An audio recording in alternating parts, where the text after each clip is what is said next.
Tatipudi APRTC గురుకులంలో విద్యార్థులకు viral జ్వరాలు పరిస్థితిపై ఎమ్మెల్యే కోళ్ల లలిత కుమారి స్పందన. పాఠశాల ఏరియా ఆసుపత్రిని సందర్శించి విద్యార్థులకు పరామర్శ. ఎస్కోట మండల పరిధి తాటిపూడి ఏపీఆర్టీసీ గురుకులంలో విద్యార్థులకు వైరల్ జ్వరాలు పరిస్థితిపై ఎమ్మెల్యే కోళ్ల లలిత కుమారి స్పందన. పాఠశాల ఏరియా ఆసుపత్రిని సందర్శించి విద్యార్థులకు పరామర్శ.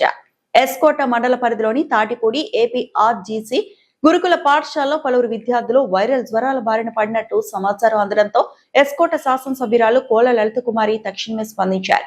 విషయం తెలుసుకున్న వెంటనే ఎస్కోట ఏరియా నిన్న రాత్రి ఆసుపత్రి డాక్టర్లతో ఫోన్లో మాట్లాడి విద్యార్థులకు మెరుగైన చికిత్స అందించాలని సూచించారు.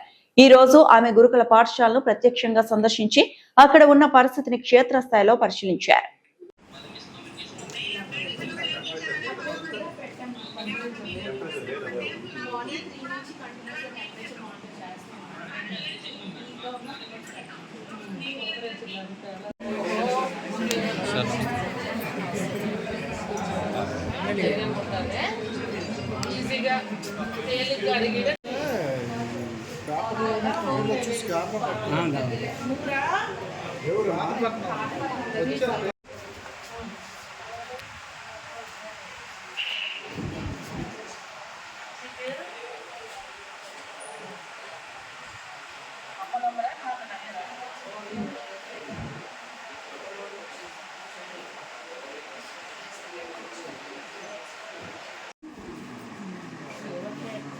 Body pains.